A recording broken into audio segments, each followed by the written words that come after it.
The scalding water hit my chest like a betrayal, steam rising from my skin as my son Michael stood there, his wife Emma watching with a dismissive wave.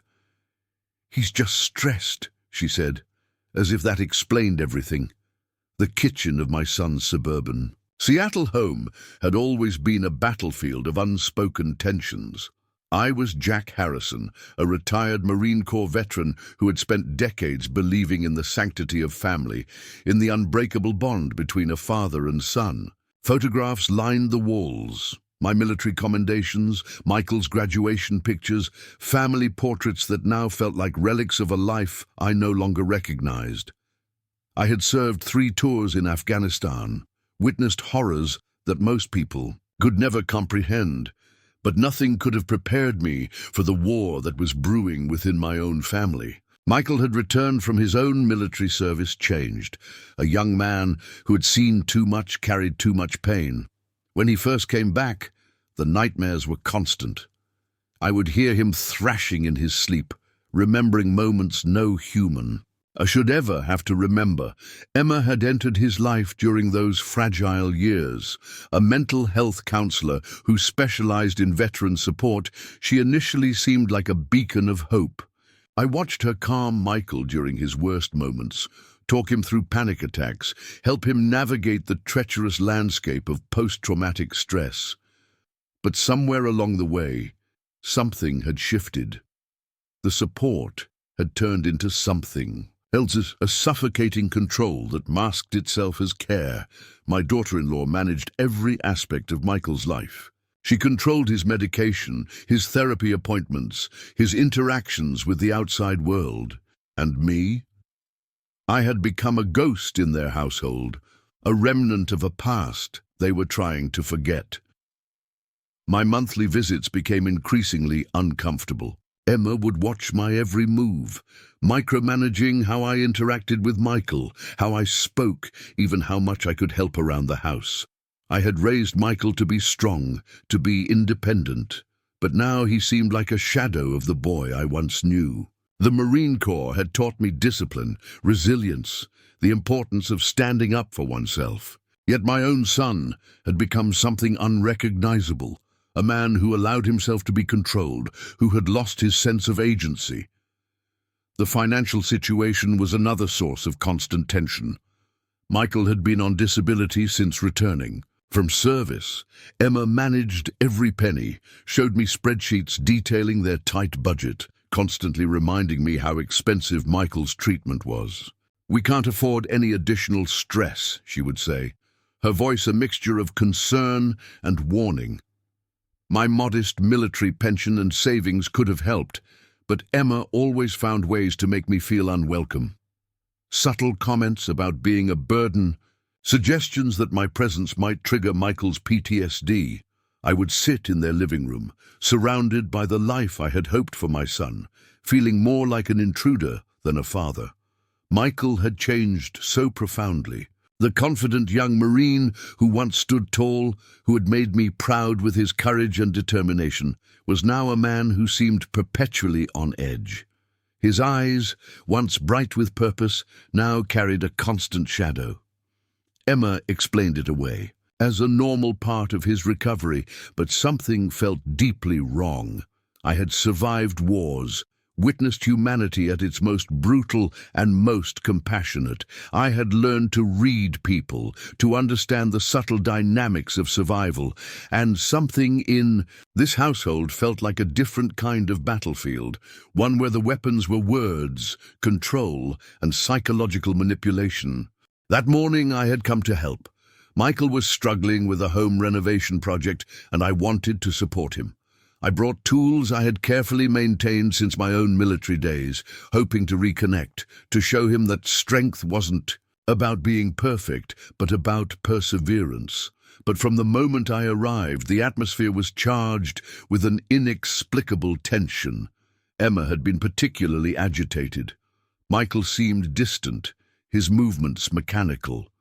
And then, without warning, the boiling water, the pain, was secondary to the shock of betrayal, the complete breakdown of everything I thought I knew about family, about trust, about survival. This was not the son I had raised. This was not the family I had fought to protect. And in that moment, standing there with scalding water dripping from my chest, I knew something had to change. Permanently, the emergency room was a familiar landscape. As a veteran, I'd seen my share of medical facilities, but this time felt different. The young nurse who examined my burns looked at me with a mixture of concern and something else. Recognition, perhaps. Her name tag read, Sarah. And when she saw the military tattoo peeking out from my sleeve, her demeanor shifted. "Sir, these are second-degree burns," she said, her voice professional but tinged with something deeper. The sterile white room seemed to close in around me as she carefully applied antiseptic, the cool gel a stark contrast to the burning sensation that went far beyond my physical wounds. Each touch was a reminder of the moment Michael had thrown. The scalding water, Emma's dismissive words echoing in my mind. I thought back to the moments before the incident. I had arrived early that morning, hoping to help Michael with the home renovation project. Tools carefully maintained since my military. Days were packed meticulously in the truck, each wrench, hammer, and saw a testament to decades of discipline. But discipline meant nothing in a home that had become a psychological minefield. The medical report would become my first piece of evidence, not just of the physical injury, but of something more profound, a family fractured beyond repair. Sarah asked me about the incident, her questions gentle but direct. I found myself hesitating, decades of military training warring with the raw emotion bubbling beneath the surface. "It's not just about the burn," I finally said, my voice gravelly. The nurse looked up, her hands pausing in their careful treatment. I could see the understanding in her eyes. She'd seen this before. Veterans returning home, fighting battles far more complex than those fought on foreign soil. My mind drifted to the years of slow erosion. Michael had returned from deployment changed. The vibrant young Marine I'd known had been replaced by a man walking on eggshells, controlled by a wife who claimed to be protecting him. Emma's approach was calculated: isolate, control, minimize. She'd systematically cut Michael off from family, from friends, presenting herself as his sole support system, the disability checks, the therapy sessions, the medication, all carefully managed. I'd watched my son become a shell of himself, his independence stripped away under the guise of care. Emma would cite medical reports, psychological assessments, always with that same calm, professional tone that made questioning her feel like an attack. "Mr. Harrison," Sarah interrupted my thoughts, "do you have somewhere to go?" The question hung in the air, loaded with more meaning than a simple inquiry about post-treatment care. I realized I didn't. My home had been sold years ago, my life reduced to periodic visits to a son who no longer seemed to recognize me. As she finished bandaging my wounds, Sarah slipped me a business card. It was for a local veterans support group, but her handwritten note on the back read differently. "There are resources. You're not alone." The words felt like a lifeline. In a sea of isolation, I thought about the military code I'd lived by: loyalty, duty, respect. But what did those words mean when loyalty meant accepting the destruction of your own child? What duty did I have to a family that had already abandoned me? The burn on my chest was more than a physical wound. It was a symbol of everything I had endured. The hospital's fluorescent lights seemed to flicker with the weight of my decision. I wasn't just going to walk away this time. The same discipline that had seen me through combat would now be directed at reclaiming my son, at exposing the subtle abuse that had torn our family apart. As I left the emergency room, the cool Seattle air hit my bandaged chest. I pulled out my phone, something I rarely used, and began to document everything: medical reports, text messages, any evidence I could gather. Michael might not see it now, but I would fight for him the only way I knew how. With precision, with patience, with an unwavering commitment to truth, the burn would heal. But the deeper wound, the systematic destruction of my son's independence, that would require a different kind of treatment. And I was just getting started. The next few weeks became a meticulously planned campaign. Just as I had once strategized, military operations, I now mapped out a plan to understand and ultimately liberate my son from the invisible chains that bound him. My first move was gathering intelligence, carefully documenting every interaction, every subtle manipulation I had witnessed over the years. I rented a small studio apartment in a quiet neighborhood, using my military pension and savings. The space was Spartan. A desk, a comfortable chair, a bulletin board that slowly filled with photographs, notes, and timelines. Each piece of evidence was like a puzzle piece, revealing a disturbing pattern of control that had consumed Michael's. Life-old military contacts proved invaluable. A former sergeant who now worked in veteran mental health connected me with Sarah, the nurse from the hospital. She introduced me to a network of support professionals who specialized in domestic situations involving veterans with PTSD. They confirmed what I had suspected. Michael was experiencing a form of psychological abuse that went far beyond typical caregiver dynamics. Emma's background as a mental health counselor made her manipulation particularly insidious. She used professional terminology to isolate Michael, presenting herself as his sole lifeline. Medical appointments, therapy sessions, medication management, everything was carefully controlled. When I requested to see Michael's medical records, I was systematically blocked, with Emma citing patient confidentiality. I began collecting digital evidence, old emails, text messages, social media interactions. Each piece told a story of gradual isolation. Michael had stopped communicating with old military friends. His social media accounts became ghost towns, with Emma managing every interaction. Phone records showed a disturbing pattern. Michael's outgoing calls were minimal, incoming calls tightly controlled. A breakthrough came from an unexpected source. Daniel, Michael's best friend from his military unit, reached out after hearing about the incident. He shared screenshots of conversations from years ago. Michael reaching out, slowly becoming more withdrawn, his messages becoming shorter, more controlled. We thought he was struggling with PTSD, Daniel told me during a long coffee shop meeting, but now I realize it was something else entirely.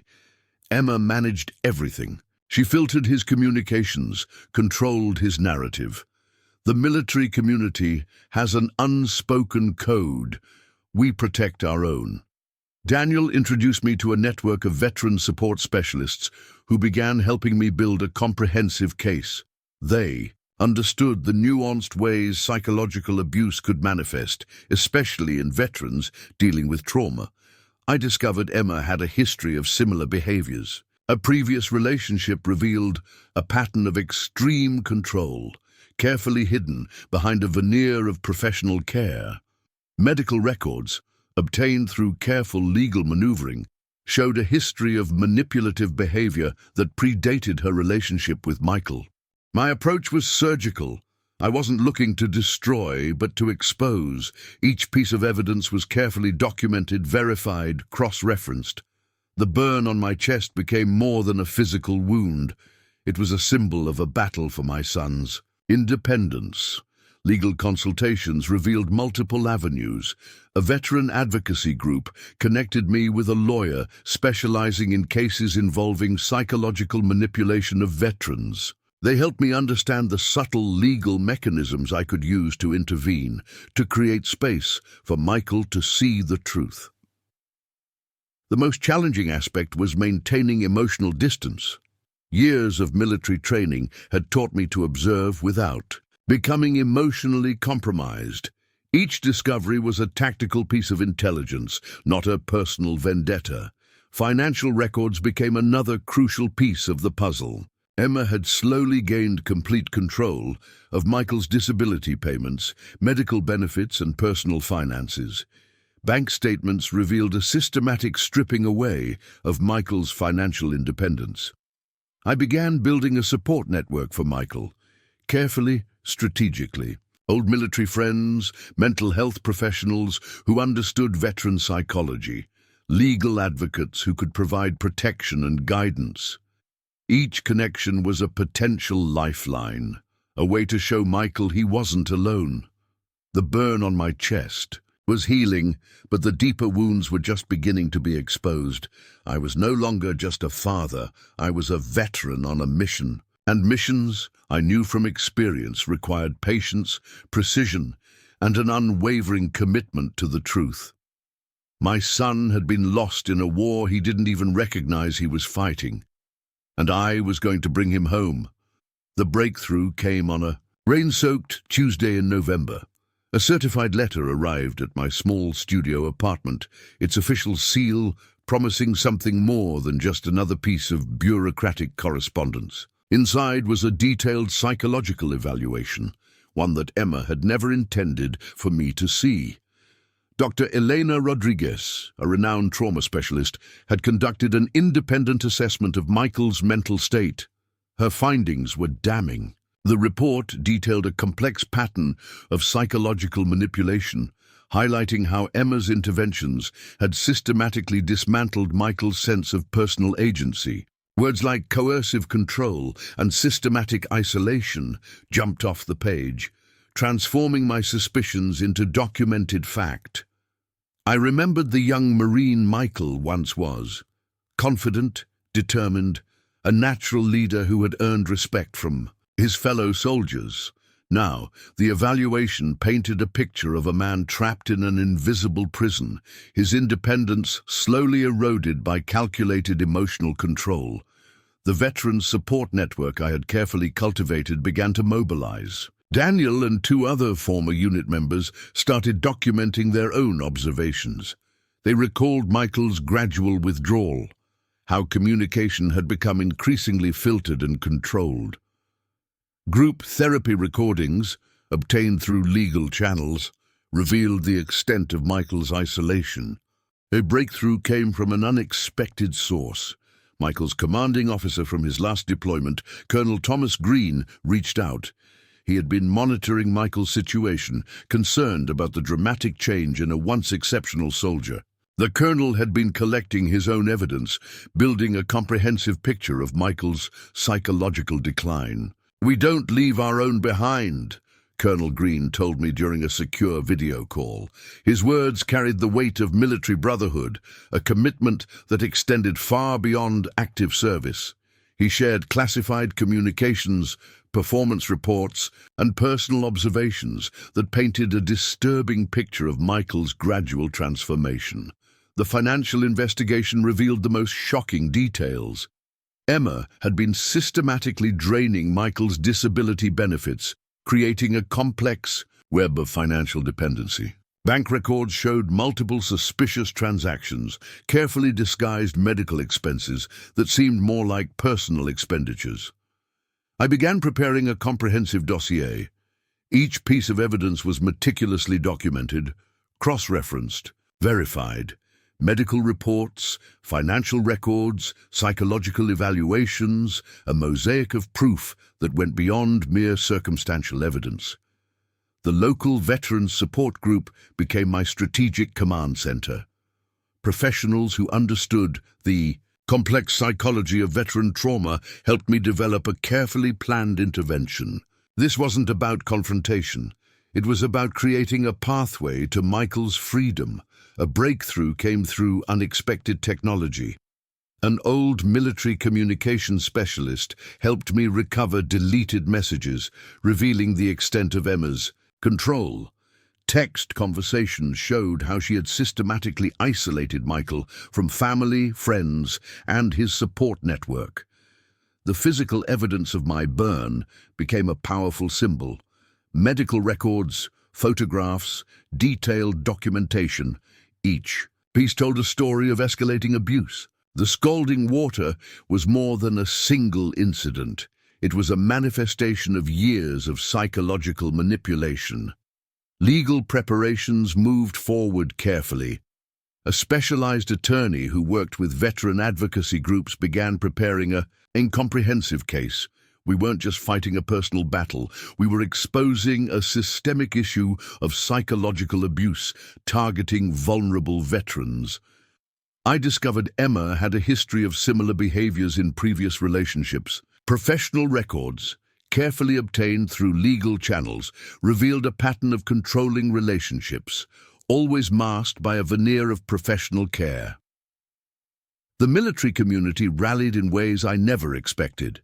Veterans from across the country began sharing similar stories, creating a network of support and advocacy. What had started as a personal mission was becoming something larger, a movement to protect veterans from psychological manipulation. My son had been trained to be a warrior, to face external threats, but the most insidious battle was the one happening within his own home. I was going to help him reclaim the warrior spirit that had been systematically dismantled. As I pinned the final piece of evidence to my investigation board, I realized this was more than a personal mission. This was about restoring dignity, about proving that a veteran's worth isn't determined by their ability to be controlled, but by their capacity to be free. The next phase of the mission was about to begin, and I was prepared to wage this war with the same precision, patience, and unwavering commitment I had brought to every military operation of my past. The intervention was planned with the precision of a military operation. Each move calculated, each contingency considered. We prepared to extract Michael from the psychological labyrinth that had consumed his life. Colonel Green arranged a meeting at a secure veterans retreat center nestled in the dense forests outside Seattle. The location was carefully chosen, neutral ground away from Emma's sphere of influence, with professional support staff experienced in handling complex veteran rehabilitation cases. Daniel and 2 other members of Michael's former unit were brought in as part of a carefully orchestrated support team. These weren't just friends, they were brothers in arms who understood the complex psychological terrain of veteran trauma. Each had been thoroughly briefed, each knew their role in the delicate operation of reconnecting with Michael. The initial approach was subtle. A series of carefully crafted communications began to penetrate the wall of isolation Emma had constructed. Old military email addresses, secure messaging channels, communications that bypassed the digital filters Emma had implemented. We weren't just reaching out, we were creating breadcrumbs of connection.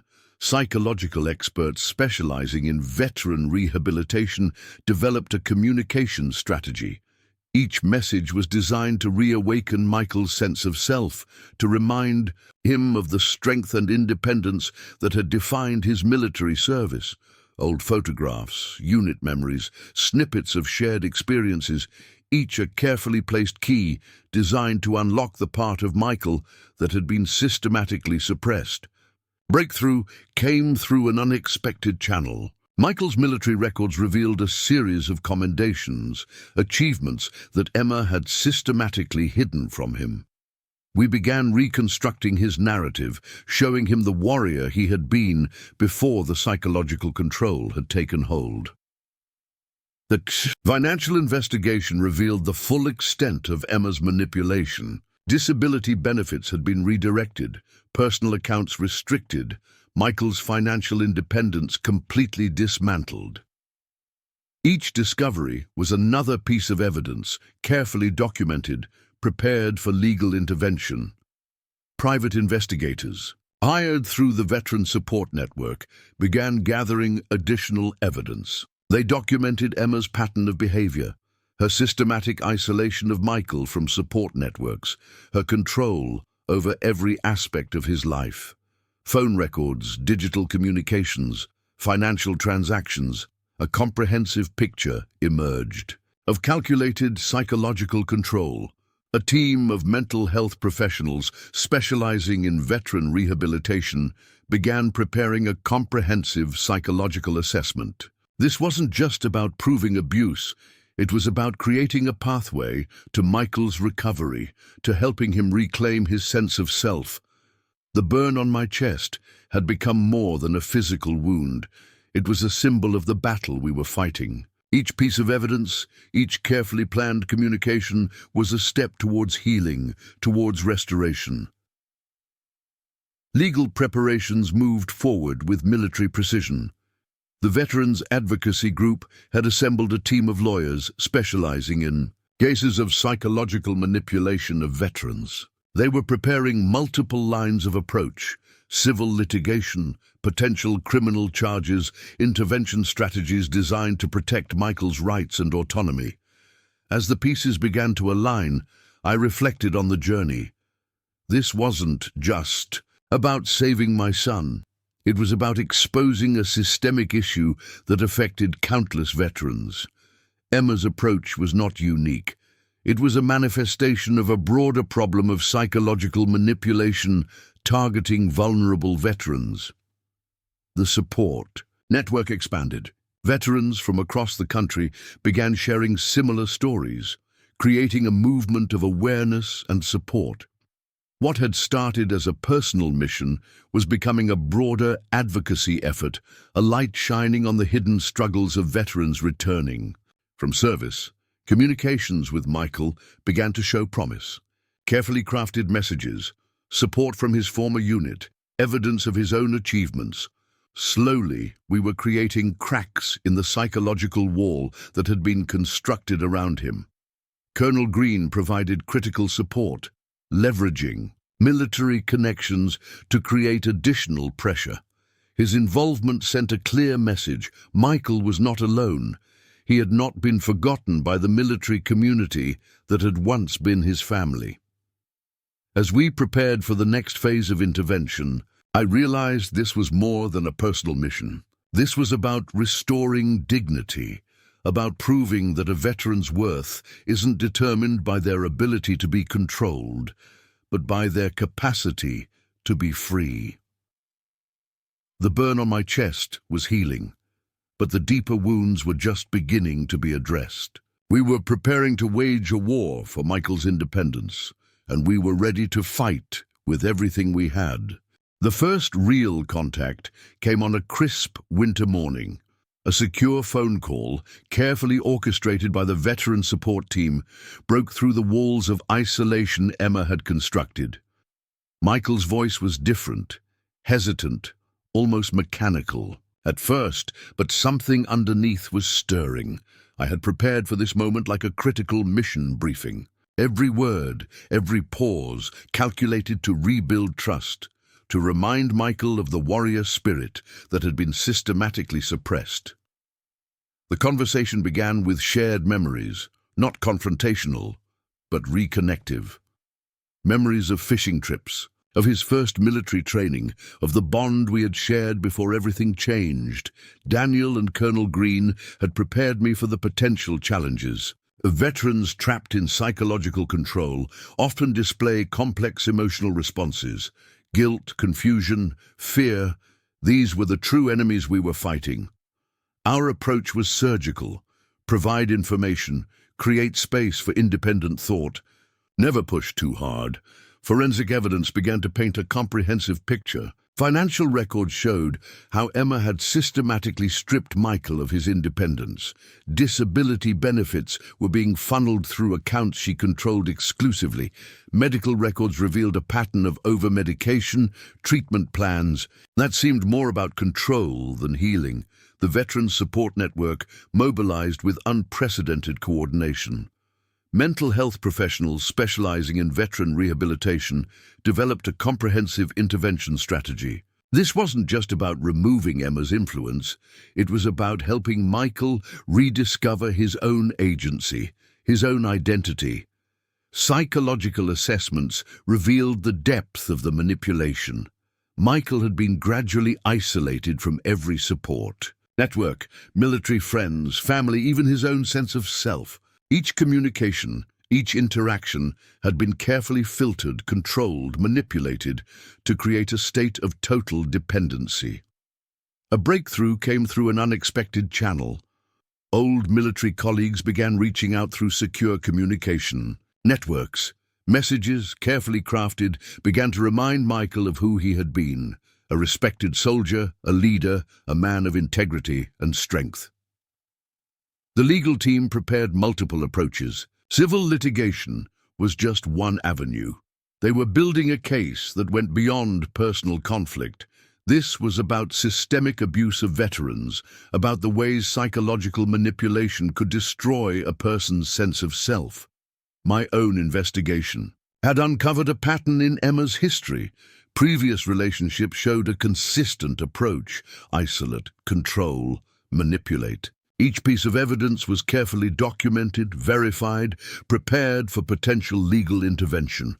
Technology became our strategic tool. Recovered digital communications revealed the extent of the psychological control. Text messages, email, threads, social media interactions. A comprehensive picture emerged of systematic isolation and manipulation. The Veteran Support Center became our command post. Mental health professionals, legal experts, former military personnel, a comprehensive team dedicated to Michael's recovery. This wasn't just about removing Emma's influence. It was about helping Michael rebuild his life, his sense of self. Financial investigations revealed the full extent of the economic abuse. Michael's disability benefits, his entire financial independence, had been systematically dismantled. Bank records showed a complex web of financial control, with Emma managing every aspect of his economic life. Colonel Green's involvement brought additional credibility. His reputation, his connections within the military community provided a level of support and validation that was crucial to Michael's potential recovery. The message was clear. Michael was not alone. He had not been forgotten. The burn on my chest had become more than a physical wound. It was a symbol of the battle we were fighting, a visible reminder of the moment that had sparked this journey of recovery and liberation. As communication channels began to open, I realized this was more than a personal mission. We were exposing a systemic issue that affected countless veterans, the invisible battle fought within their own homes, the psychological wars that went unrecognized. The support network continued to expand. Veterans from across the country shared similar stories, creating a movement of awareness and support. What had begun as a personal mission was becoming a broader advocacy effort, a light shining on the hidden struggles of veterans returning from service. Michael's first unfiltered communication came late one night. A simple text message sent through a secure channel provided by the veteran support team. "I remember who I was," it read. 3 simple words that carried the weight of an entire liberation. We were preparing for the next phase, helping Michael reclaim his life, his independence, his sense of self. The war was not over, but for the first time in years, there was hope. The legal battle began in the sterile conference room of a downtown Seattle law firm, a battlefield far removed from the military zones I once knew. Emma's legal team arrived, with a calculated confidence, believing they could manipulate the system as easily as they had manipulated Michael's life. They were wrong. Our preparation had been meticulous. Years of military strategic planning had taught me that victory is won long before the first shot is fired. Financial records, psychological evaluations, communication logs, each piece of evidence was a precisely placed tactical weapon. The Veteran Support Network had assembled a legal team that understood the nuanced battlefield of psychological abuse, particularly as it related to veterans with PTSD. Dr. Elena Rodriguez's psychological evaluation became our most potent weapon. Her professional assessment laid bare the systematic psychological manipulation Michael had endured. She detailed how Emma had exploited Michael's vulnerability, using her professional background to create a system of total control that went far beyond typical caregiver dynamics. The financial investigation revealed a labyrinth of financial abuse that shocked even the most experienced forensic accountants. Emma had created a complex network of financial control, redirecting Michael's disability benefits, isolating him from any form of economic independence. Bank statements, investment records, hidden accounts. Each document told a story of calculated economic imprisonment. Michael's military records became a crucial piece of evidence. His service history, previously hidden and minimized by Emma, was now brought into full light. Commendations, leadership evaluations, psychological assessments from his military service painted a picture of a strong, capable individual who had been systematically stripped of his agency. The Veteran Support Network mobilized in ways that surprised even me. Veterans from across the country began providing testimony, sharing similar experiences of psychological manipulation. What had begun as a personal mission was transforming into a broader movement, exposing a hidden epidemic of abuse targeting vulnerable veterans. Digital forensics played a crucial role. Recovered communications revealed a systematic approach of isolation and control. Text messages, email threads, social media interactions. A comprehensive picture emerged of how Emma had methodically dismantled Michael's support networks. His sense of self, his very identity.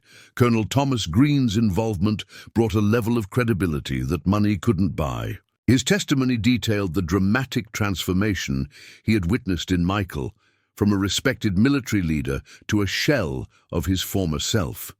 Military records, performance evaluations, personal observations. Each piece of evidence was meticulously documented. The legal proceedings became more than a personal battle. We were exposing a systemic issue that affected countless veterans. The invisible wars fought within their own homes, the psychological battles that went unrecognized by most of society. Each piece of evidence was carefully crafted to show not just Michael's individual struggle, but the broader pattern of abuse targeting vulnerable veterans. Psychological experts testified to the complex nature of Emma's manipulation. Her professional background as a mental health counselor had been weaponized, used to create a system of total psychological control. Medical records, therapy notes, medication management, each aspect of Michael's life had been carefully controlled, manipulated to create a state of total dependency. The burn on my chest became a powerful symbol during the proceedings. Medical records detailing the scalding water incident, the physical manifestation of the psychological abuse Michael had endured, spoke volumes. It was more than a physical wound. It was evidence of the breaking point, the moment when psychological manipulation had become physically violent. Daniel and Michael's former unit members provided crucial testimony. They detailed Michael's gradual transformation, the systematic way he had been isolated from his military brothers, his support network, his very sense of self. Their testimonies painted a picture of a man who had been slowly erased, replaced by a controlled, manipulated version of himself. As the legal proceedings continued, Michael began to reclaim pieces of himself. The Veteran Support Network had developed a comprehensive rehabilitation strategy: therapy, support groups, reconnection with military colleagues. Each step was carefully designed to help Michael rediscover his independence, his sense of agency. The financial liberation was as important as the psychological one. We pursued legal action to recover Michael's redirected benefits, to restore his economic independence. Each dollar reclaimed was a step towards freedom, a rejection of the economic abuse he had endured. Technology became our ally in ways we never anticipated. Recovered digital communications, forensic analysis of communication patterns, expert testimony about digital manipulation. We were fighting a war on multiple fronts, exposing the invisible chains of psychological control. The case began to attract national attention. Media outlets picked up the story, not as a sensationalist piece, but as an important exploration of psychological abuse targeting veterans. What had begun as a personal mission was becoming a national conversation about the invisible battles fought by those who had served. Michael's gradual recovery became our most powerful testimony. Each step towards independence, each moment of reconnection with his true self, was a victory not just for him, but for every veteran who had been systematically controlled, manipulated, erased. As the legal proceedings reached their culmination, I realized we were fighting for more than just Michael's freedom. We were challenging a system that had allowed such psychological manipulation to go unrecognized, unchallenged. We were creating a pathway for other veterans to recognize and escape similar situations. The final day of the legal proceedings arrived with a sense of quiet determination. Emma's carefully constructed facade had been dismantled piece by piece, revealing the calculated manipulation that had defined Michael's life for years. The verdict was more than a legal decision. It was a restoration of dignity, a recognition of the psychological battle Michael had endured. We had won more than a legal battle. We had reclaimed a life, exposed a systemic issue, and created a pathway for other veterans to find their way home. The aftermath of the legal victory was nothing like what I had imagined. Liberation, I discovered, was not a single moment of triumph, but a complex journey of healing, reconstruction, and rediscovery. Michael's path to recovery would become a testament to human resilience, a narrative far more powerful than the legal documents that had secured his freedom. The first months were delicate. Michael moved into a small apartment near the Veteran Support Center, a space carefully chosen to provide both independence and support. It wasn't about creating another controlled environment, but about giving him the tools to rebuild his life on his own terms. Therapy became a critical component of his recovery, but this wasn't the controlled, filtered therapy Emma had managed. These were sessions with specialists who understood veteran psychology, who approached healing as a collaborative journey. Dr. Rodriguez, who had been instrumental in our legal battle, continued to provide specialized support, helping Michael navigate the complex, emotional landscape of his recovery. Financial rehabilitation was equally crucial. We worked with veteran economic support specialists to help Michael rebuild his financial independence. Years of economic control had left deep scars. Understanding banking, managing benefits, making independent financial decisions were skills he needed to relearn. The Veteran Support Network became his lifeline. Daniel and other members of his former unit created a support system that went beyond traditional definitions of friendship. They were brothers, committed to helping Michael rediscover the strength that had been systematically suppressed. Technology played a surprising role in his healing. Social media, once a tool of isolation, became a platform for reconnection. Michael began sharing his story, carefully, strategically. Each post was a step towards reclaiming his narrative, towards understanding that his experience was not a personal failure, but a systemic issue affecting countless veterans. Colonel Green's involvement continued beyond the legal proceedings. He helped Michael reconnect with his military identity, not as a victim, but as a warrior who had survived an invisible battle. Old unit photos, service records, commendations, each piece helped Michael rebuild his sense of self. The burn on my chest had long since healed, but it remained a powerful symbol. During Michael's recovery, I would sometimes catch him looking at the medical photographs from that day, not with pain, but with a growing understanding of the journey we had undertaken. Legal victories are rarely clean or complete. Emma fought back through every available channel, attempting to challenge the court's decisions to maintain some form of control. But each attempt was met with the comprehensive evidence we had gathered, each legal maneuver more desperate than the last. Michael's rehabilitation became more than a personal journey. He began working with veteran advocacy groups, sharing his story, helping to create support systems for other veterans facing similar psychological challenges. What had been a moment of personal destruction became a platform for broader change. Financial recovery was as important as the psychological one.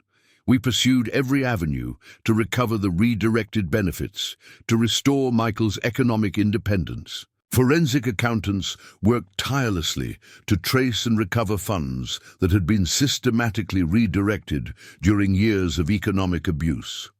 Reconnection with his military identity became a crucial part of healing. Colonel Green helped Michael understand that his experience did not define his worth as a soldier, as a person. Old unit reunions, veteran support groups, specialized counseling, each became a tool of reconstruction. Media attention brought unexpected opportunities. Michael was invited to speak at veteran support conferences, to share his story of survival and recovery. These weren't performances of victimhood, but powerful narratives of resilience, of reclaiming one's life in the face of systematic psychological abuse.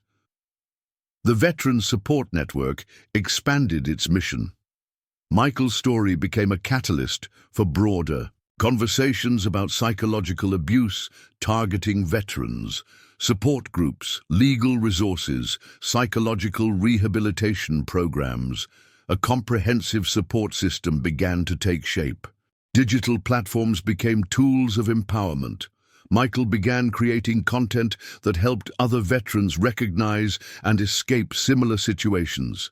His YouTube channel, his social media presence became platforms for education, for support, for breaking the silence. Psychological experts who had been part of our legal team continued to provide support. They helped Michael understand the complex dynamics of the psychological manipulation he had endured, to recognize the signs, to rebuild his sense of self-worth. Financial independence became more than just economic recovery. It was about reclaiming agency, about understanding that his worth was not determined by his ability to be controlled, but by his capacity for independent decision-making. The veteran advocacy movement grew stronger. Michael's story became a rallying point, exposing the hidden challenges faced by veterans returning from service. Legal reforms, support systems, awareness campaigns, each became a tangible result of our journey.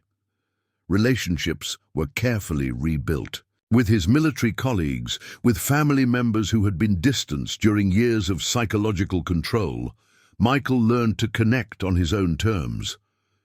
These weren't reconciliations forced by external pressure, but genuine reconnections, built on mutual understanding. The burn that had once symbolized his lowest point became a marker of transformation. Michael began to see it not as a wound, but as a testament to his survival, to his ability to rebuild, to reclaim his life. As months turned into years, Michael's recovery became a powerful narrative of hope. He wasn't just healing. He was creating a new path for veterans facing similar challenges. The systematic psychological abuse he had endured became a platform for broader change, for creating support systems that recognized the complex challenges faced by veterans. The journey was far from over, but for the first time in years, the path forward was his to choose. 3 years had passed since the legal battle that liberated Michael from Emma's control. The transformation was more profound than anyone could have anticipated. What had begun as a personal mission to save my son had evolved into a national movement addressing the hidden psychological challenges faced by veterans. The Veterans Psychological Liberation Foundation became our primary vehicle for change.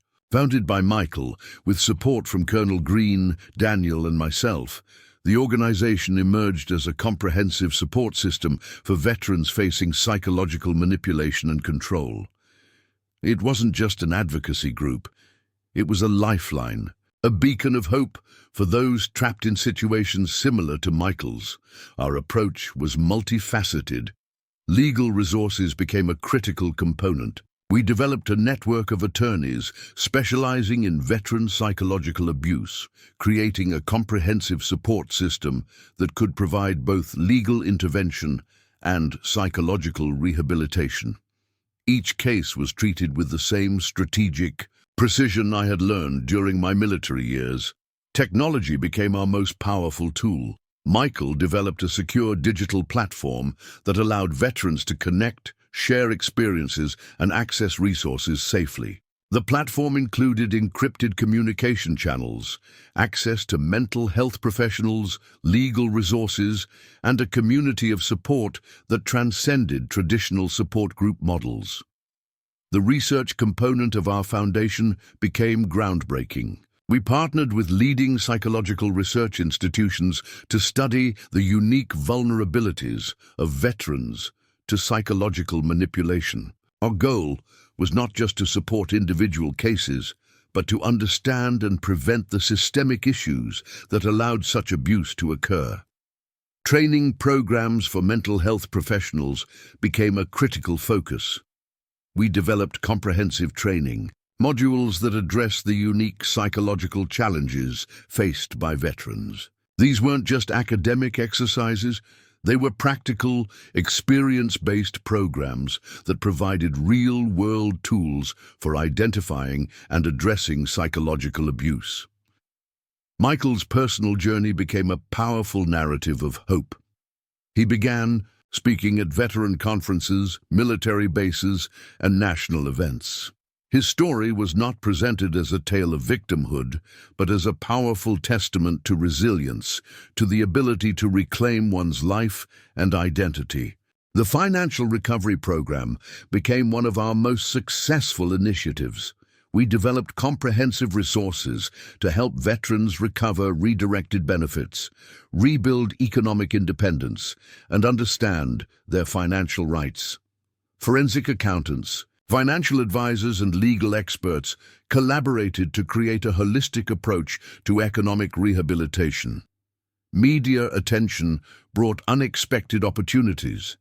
Documentaries, news features, podcast interviews. Michael's story became a catalyst for broader conversations about veteran psychological health. We were careful to maintain dignity, to focus on solutions rather than sensationalism. Digital advocacy became a powerful tool. Our social media platforms provided a safe space for veterans to share experiences, to find support, to understand that they were not alone. The community we built was more than just a support group. It was a movement of empowerment. Legal reforms became a tangible outcome of our work.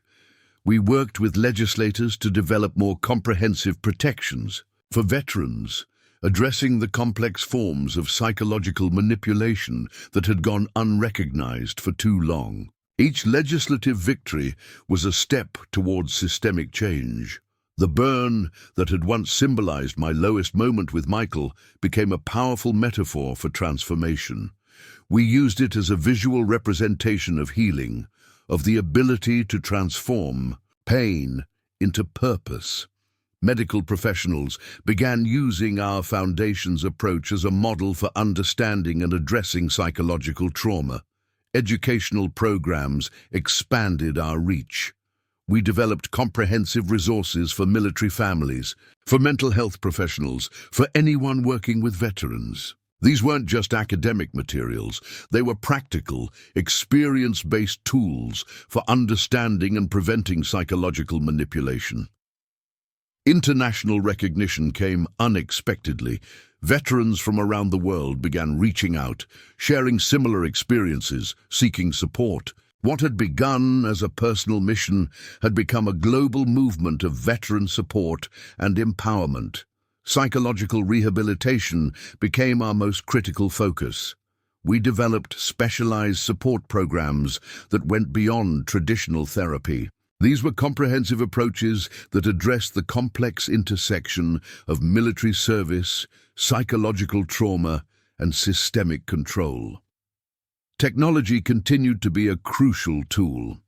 Michael's digital platform evolved, becoming a comprehensive resource for veterans. Secure communication channels, mental health resources, legal support. Each feature was carefully designed to provide comprehensive support. The financial recovery programs expanded. We developed comprehensive resources to help veterans understand their economic rights, recover redirected benefits, and rebuild financial independence. Forensic accountants, financial advisors, and legal experts collaborated to create holistic economic rehabilitation strategies. Media partnerships brought our message to a broader audience. Documentaries, podcast series, news features. Each platform became an opportunity to shed light on the hidden challenges faced by veterans. We were careful to maintain dignity, to focus on solutions and empowerment. Research partnerships became a critical component of our work. We collaborated with leading psychological research institutions to develop comprehensive understanding of veteran psychological vulnerabilities. Each study, each research project was aimed at creating more effective support systems. Legislative advocacy became a powerful tool for systemic change. We worked with lawmakers to develop more comprehensive protections for veterans, addressing the complex forms of psychological manipulation that had gone unrecognized for too long. Each legislative victory was a step towards broader systemic transformation. The Foundation's impact extended far beyond individual cases. We had created a comprehensive ecosystem of support, a network that addressed the complex challenges faced by veterans returning from service.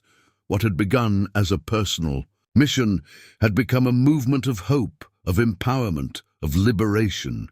As I watched Michael present at a National Veteran Support Conference, I realized we had done more than just save one life.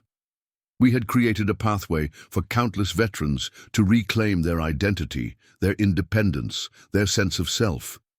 The sunburn that had once symbolized our lowest moment had become a beacon of hope, a testament to the power of resilience, of family, of unwavering commitment. Our journey was far from over, but we had created something powerful, a movement that recognized the invisible battles fought by veterans, a support system that promised hope, healing, and liberation. The morning light filtered through the windows of our Foundation's headquarters, casting long shadows across the conference room where our team gathered. It had been 5 years since we first began our journey, a journey that had transformed from a personal fight for Michael's freedom to a national movement of veteran support and empowerment. Our annual strategy meeting was different this year. The walls were lined with photographs, veterans who had found hope, who had reclaimed their lives, who had broken free from psychological manipulation. Each image told a story of resilience, of survival, of transformation. Michael stood at the head of the table, no longer the controlled, diminished man he had been years ago. He had become a powerful advocate, a leader who understood the complex psychological challenges faced by veterans. His presentation today would outline our most ambitious project yet, a comprehensive national program designed to protect veterans from psychological abuse. The research we had compiled was groundbreaking. Psychological experts, legal professionals, veteran advocacy groups, we had created a comprehensive database that mapped the intricate ways veterans could be psychologically manipulated. It wasn't just about identifying abuse. It was about creating preventative strategies, support systems that could intervene before manipulation took root. Colonel Green's involvement had been crucial. His military connections, his understanding, of veteran psychology had been instrumental in developing our approach. He had transformed from a military leader to a champion of veteran psychological health, using his extensive network to create systemic change. Our digital platform had become a lifeline for thousands of veterans. Secure communication channels, mental health resources, legal support. Each feature was carefully designed to provide comprehensive protection. Machine learning algorithms helped identify potential psychological manipulation, providing early intervention resources. The legal reform component of our work had yielded significant victories. We had successfully lobbied for new legislation that provided more comprehensive protections for veterans, financial safeguards, psychological abuse recognition, support systems. Each legal victory was a step towards systemic change. Research partnerships had expanded our understanding of veteran psychological vulnerabilities. We weren't just treating symptoms. We were developing a comprehensive understanding of the complex psychological challenges faced by veterans returning from service. Media attention had transformed our message. Documentaries, podcast series, national news features. Each platform became an opportunity to shed light on the hidden challenges faced by veterans. We maintained a careful balance, focusing on empowerment rather than victimization. The financial recovery program had become a model for veteran support. We had developed comprehensive resources to help veterans recover redirected benefits, understand their economic rights, and rebuild financial independence. Forensic accountants, financial advisors, and legal experts worked collaboratively to create holistic economic rehabilitation strategies. Educational initiatives had become a critical component of our work. We developed comprehensive training programs for mental health professionals, military families, and veteran support organizations. These weren't just academic exercises. They were practical, experience-based tools for understanding and preventing psychological manipulation. International recognition had transformed our mission. Veterans from around the world reached out, sharing experiences, seeking support. What had begun as a personal mission had become a global movement of veteran support and empowerment. The burn that had once symbolized our lowest moment had become a powerful metaphor for transformation. We used it in our educational materials, in our advocacy work, a visual representation of healing, of the ability to transform pain into purpose. Technology continued to be our most powerful tool. Michael had developed increasingly sophisticated digital platforms that provided comprehensive support for veterans. Artificial intelligence algorithms helped identify potential psychological manipulation, providing early intervention resources. Our psychological rehabilitation programs had become increasingly sophisticated. We developed specialized support, approaches that addressed the complex intersection of military service, psychological trauma, and systemic control. Each program was designed to provide holistic support, addressing not just psychological challenges, but also economic, social, and personal rehabilitation. Legislative advocacy had become a powerful mechanism for systemic change. We worked closely with lawmakers to develop more comprehensive protections for veterans. Each new piece of legislation was a step towards addressing the complex forms of psychological manipulation that had gone unrecognized for too long. The Foundation had become more than an advocacy group. It was a comprehensive ecosystem of support. We had created a network that addressed the multifaceted challenges faced by veterans returning from service. Our approach was holistic, addressing psychological, economic, social, and personal rehabilitation.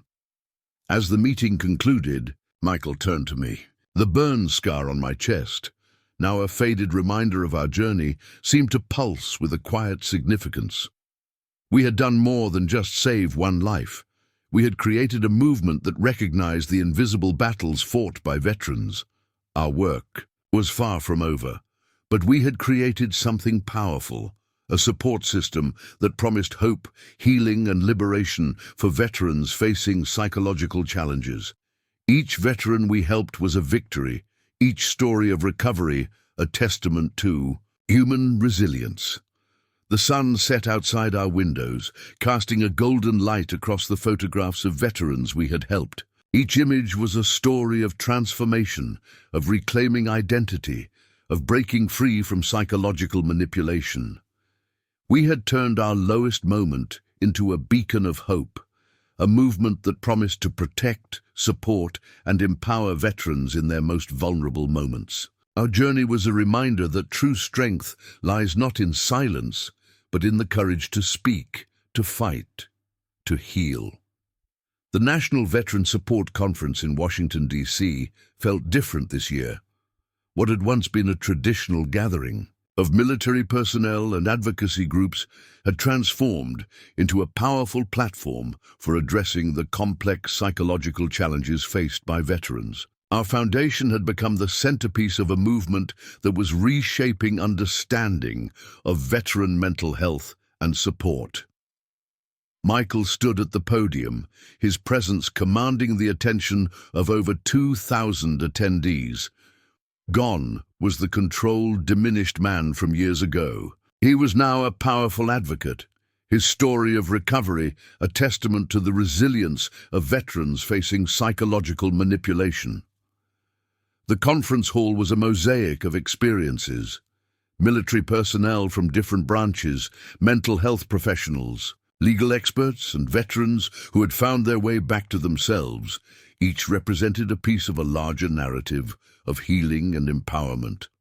Our comprehensive research was about to be unveiled. 5 years of meticulous data collection, psychological assessments, legal investigations had culminated in a groundbreaking study that would reshape how we understand veteran psychological vulnerability.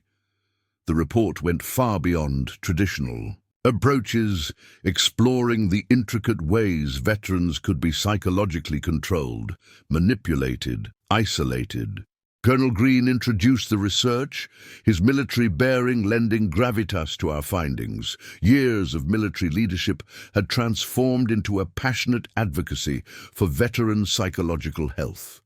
He detailed the complex ecosystem of psychological manipulation, highlighting how seemingly supportive environments could become tools of control. The digital platform we had developed had become a lifeline for thousands of veterans nationwide. Secure communication channels, AI-driven early intervention tools, comprehensive mental health resources, each feature was a carefully designed mechanism of support and protection. Legal reforms we had championed were now becoming national policy. New legislation provided comprehensive protections for veterans, addressing financial exploitation, psychological manipulation, and support system failures. Each legal victory was a step towards systemic transformation. Our international partnerships had expanded the scope of our work. Veterans from around the world were now using our research, our support models, our digital platforms. What had begun as a personal mission had become a global movement of veteran support and empowerment. The Financial Recovery Program had become a model for veteran support organizations worldwide. We had developed comprehensive strategies to help veterans recover redirected benefits, understand their economic rights, and rebuild financial independence. Forensic accountants, financial advisors, and legal experts had created a holistic approach to economic rehabilitation. Educational initiatives had transformed how mental health professionals, military families, and support organizations understood veteran psychological challenges. Our training programs went beyond traditional approaches, providing practical, experience-based tools for identifying and preventing psychological manipulation. Technology continued to be our most powerful tool for intervention. Advanced machine learning algorithms could now identify potential psychological manipulation patterns, providing early warning systems and intervention resources. The platform Michael had developed had become a global standard for veteran support. Technology, the burn that had once symbolized our lowest moment, was now a powerful metaphor displayed prominently in our presentation, a visual representation of healing, of the ability to transform pain into purpose. Each veteran in the audience understood its significance, a symbol of survival, of reclaiming one's identity. Psychological rehabilitation programs had become increasingly sophisticated. We had developed specialized support approaches that addressed the complex intersection of military service, psychological trauma, and systemic control. Holistic support models that considered psychological, economic, social, and personal rehabilitation. International recognition had transformed our mission. Research institutions, government agencies, veteran support organizations from around the world were now studying our approach. What had begun as a personal fight for Michael's freedom had become a global movement of veteran empowerment. The media coverage of our work had shifted dramatically. No longer were veterans' psychological challenges presented as isolated incidents or individual tragedies. Our work had reframed the narrative, presenting veteran support as a comprehensive, systemic approach to healing and empowerment. Testimonials from veterans we had helped lined the conference hall walls. Each story was a powerful testament to the possibility of recovery, of reclaiming one's identity, of breaking free from psychological manipulation.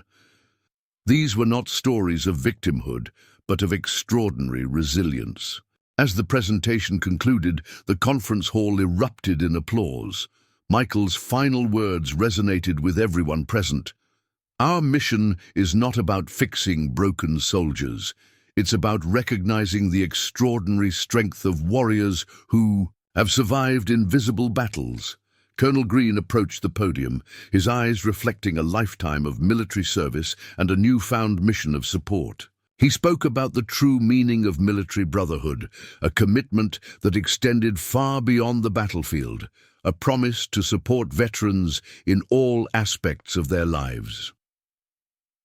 The research we had compiled represented more than just data. It was a comprehensive understanding of the complex psychological challenges faced by veterans. Each statistic, each case study was a life transformed, a story of recovery, of reclaiming personal agency. As the conference concluded, veterans from around the country approached our team. Each conversation was a reminder of why we had begun this journey. Stories of hope, of recovery, of finding strength in vulnerability. The burn scar on my chest seemed to pulse with a quiet significance. We had done more than just save one life. We had created a movement that recognized the invisible, battles fought by veterans, a support system that promised hope, healing, and liberation. Outside, the Washington Monument stood tall against the evening sky, a symbol of resilience, of standing strong in the face of challenges. Our work was a similar monument, a testament to the strength of veterans, to the power of support, to the possibility of transformation. As we packed up our materials, prepared to continue our work, I realized our journey was far from over. But we had created something powerful, a movement that promised to protect, support, and empower veterans in their most vulnerable moments. The true battle was not fought on distant battlefields, but in the quiet moments of recovery, in the courage to speak, to fight, to heal, and we would continue to fight, one veteran at a time. 10 years had passed since that fateful day when a scalding cup of water had become the catalyst for our transformation. The Veterans Psychological Liberation Foundation had grown from a personal mission to a national movement, a beacon of hope for veterans facing invisible battles of psychological manipulation and control. Our annual gathering was different this year. We had invited Emma to speak, not as an adversary, but as part of a broader conversation about understanding psychological control, about healing, about redemption. It was a radical approach, one that reflected the complex journey we had undertaken. The Foundation's headquarters had become more than an office. It was a sanctuary, a place of healing, of transformation. Walls lined with photographs of veterans. We had helped told stories of resilience, of reclaiming identity, of breaking free from psychological chains that had once seemed unbreakable. Michael stood at the center of it all, no longer the controlled, diminished man he had been years ago. His journey had become a powerful narrative of hope, of transformation. The scars, both physical and psychological, had become sources of strength, of understanding, of profound empathy. Our research had revolutionized how we understand veteran psychological health. We had developed comprehensive models that went beyond traditional approaches to mental health support. Machine learning algorithms, advanced psychological assessments, holistic rehabilitation strategies. Each innovation was a step towards more comprehensive support. The digital platform we had created had become a global standard for veteran support. Secure communication channels, AI-driven early intervention tools, comprehensive mental health resources. Each feature was a carefully designed mechanism of protection and empowerment. Legal reforms we had championed had transformed national policy. New legislation provided comprehensive protections for veterans, addressing financial exploitation, psychological manipulation, and support system failures. Each legal victory was a testament to the power of persistent advocacy. International partnerships had expanded our reach. Veterans from around the world were now using our research, our support models, our digital platforms. What had begun as a personal mission had become a global movement of veteran support and empowerment. The Financial Recovery Program had become a model for veteran support organizations worldwide. We had developed comprehensive strategies to help veterans recover redirected benefits, understand their economic rights, and rebuild financial independence. Forensic accountants, financial advisors, and legal experts had created a holistic approach to economic rehabilitation. Educational initiatives had transformed how mental health professionals, military families, and support organizations understood veteran psychological challenges. Our training programs provided practical, experience-based tools for identifying and preventing psychological manipulation. Emma's presence at our conference was a testament to the complexity of healing. She had undergone her own journey of understanding, of accountability. Her participation was not about forgiveness, but about comprehension, about breaking cycles of control and manipulation. Colonel Green, now a senior advisor to our foundation, spoke about the true meaning of military service. It wasn't about fighting external battles, but about supporting each other, about recognizing the invisible wounds that veterans carry. The burn scar on my chest had become a powerful symbol. During our conference, I shared the story behind it, not as a moment of pain, but as a catalyst for transformation. Each veteran in the audience understood its significance, a visual representation of the moment when survival becomes something more. Our psychological rehabilitation programs had become increasingly sophisticated. We had developed specialized support approaches that addressed the complex intersection of military service, psychological trauma, and systemic control. Holistic support models that considered psychological, economic, social, and personal rehabilitation. Media coverage had transformed the narrative around veteran support. No longer were veterans' psychological challenges presented as isolated incidents or individual tragedies.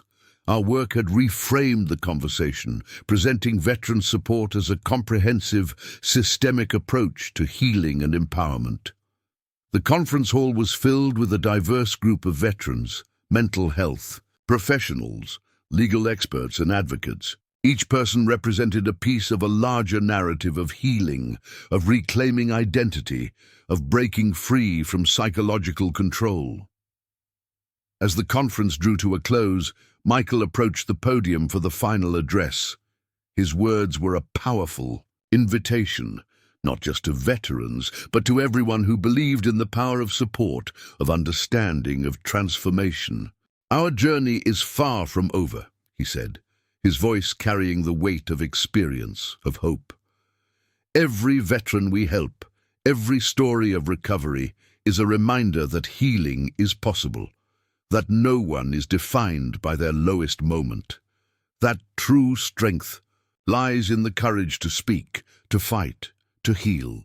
The burn scar, now a faded reminder of our lowest moment, seemed to pulse with a quiet significance. We had done more than just save one life. We had created a movement that recognized the invisible. Battles fought by veterans. As listeners, you've been part of our journey. But this is more than just a story. It's an invitation to support veterans, to understand the complex challenges they face, to be part of a movement of healing and empowerment. If this story has touched you, if you want to be part of something bigger, subscribe to our channel, follow our foundation's work, share these stories, because every veteran deserves support, deserves understanding, deserves the chance to reclaim their life. The battle continues, and we need you to be part of it. Subscribe now, share our story, be the support a veteran needs.